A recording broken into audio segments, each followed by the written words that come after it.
bukan hanya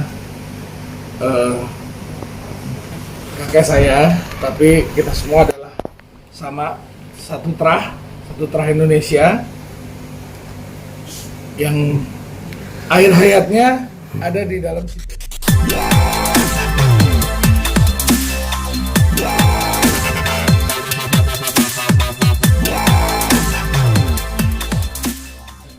Dari awal ya.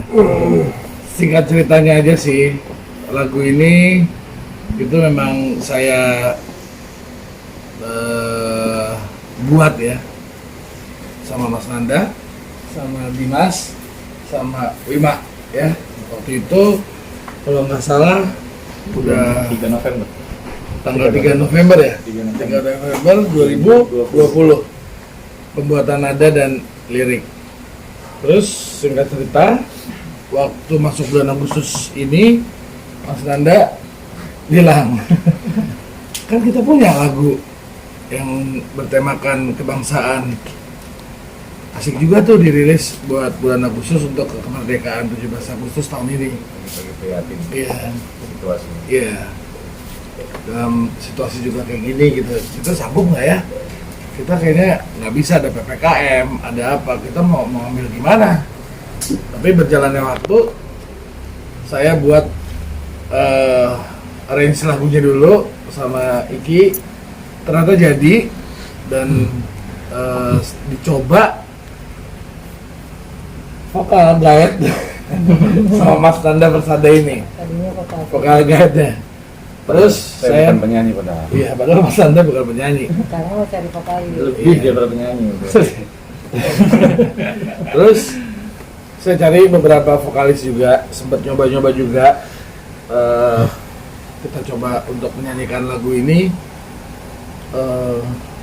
Ternyata ya mereka penyanyi, tapi menurut saya kurang menjiwai ya, kurang tepat, karena mesti tahu juga esensi sejarahnya dari video ini yang saya ciptakan untuk teman-teman juga, ciptain untuk mengingat keadaan saat ini yang pandemik ya, satu sama lain rata-rata keadaannya mungkin lagi prihatin, lagi semua dalam keadaan berjuang, sama-sama tahu Persatuan.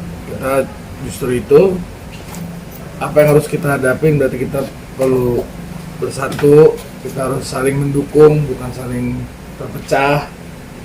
Maka itu kita akhirnya putuskan kayaknya benar momennya tepat, bukan hanya untuk 17 Agustus 2021, tapi ternyata hasilnya lagu ini bisa untuk kita pakai untuk akhirnya kita pilih Mas Nanda, lalu kita putuskan untuk ya udah kita buat video klipnya.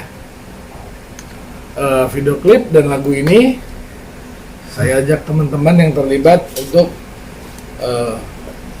menyatakan bahwa lagu ini tidak kita jadikan komersial atau non komersial.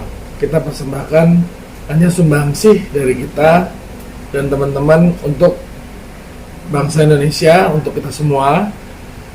Dalam arti lagu ini milik kita semua juga, milik bangsa Indonesia, dan kita lakukan pengambilan gambar video klip dengan apa adanya, dengan segala keterbatasan, dengan tidak ada budget dan waktu yang sangat mepet, yaitu tanggal 15 Agustus dan 16. dan 16 Agustus yang kita lihat sendiri. Tanggal 17-nya adalah sudah waktu perayaan 15 Agustus kemerdekaan. Akhirnya dalam waktu singkat saya mesti tanya ke tempat-tempat mana aja yang bisa kita diperbolehkan untuk ambil gambar gitu. Ada beberapa tempat yang udah clear tidak diizinkan karena udah ada acara ini, akan ada persiapan, udah mesti ada clear buat ini.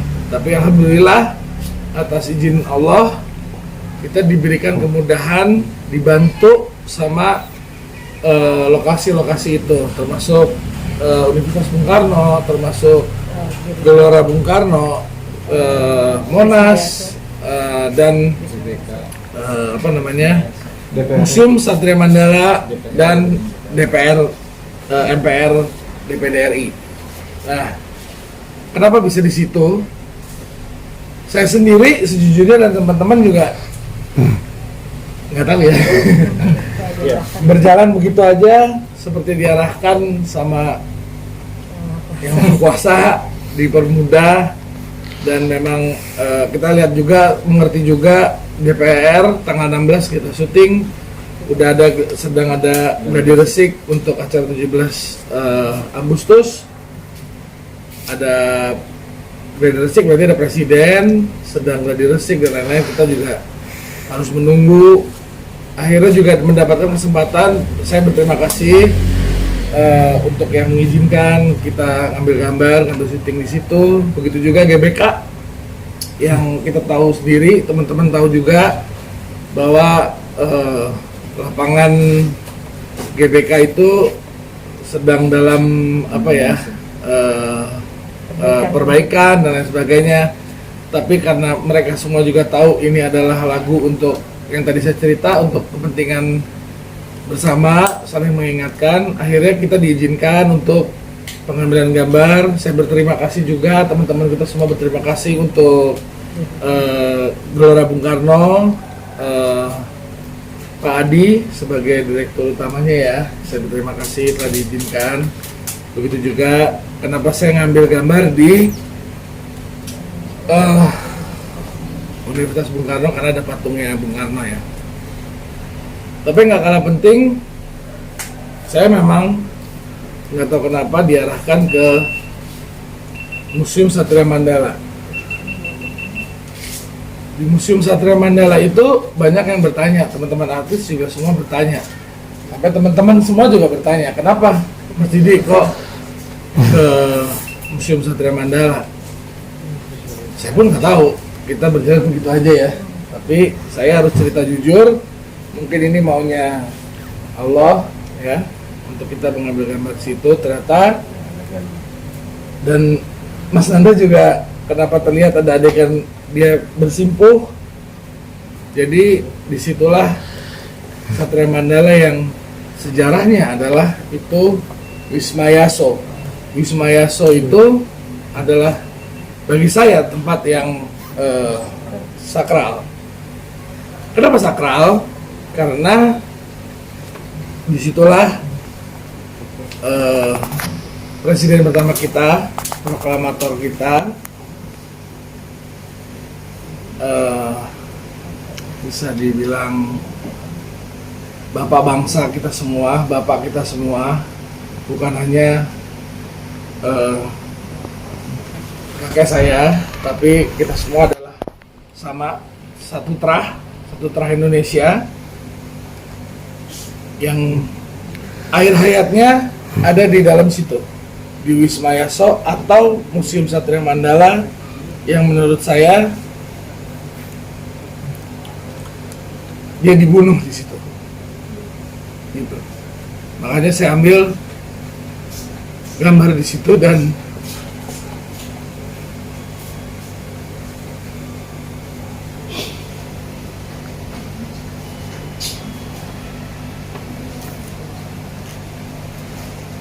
ya semoga itu nyampe ya, kan jadi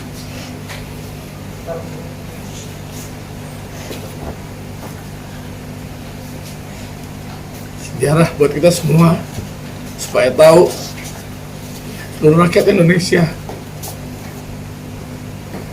Lebih lanjutnya tentang kenapa saya bilang statement seperti itu, mungkin bisa nanti teman-teman wartawan lebih pastinya tanyakan kepada yang lebih ahli tentang sejarah. Kalau saya hanya sekedar tahu dari keluarga dan saya mempelajari juga sejarah. Disitulah masa-masa tersulit bapak bangsa kita, masa-masa dibunuhnya bapak bangsa kita, proklamator kita yang memperjuangkan terah Indonesia kita semua. Gitu teman-teman, untuk lokasi itu kenapa saya ambil. Yang terakhir, Monas. Kenapa kita ambil Monas menjadi shot terakhir?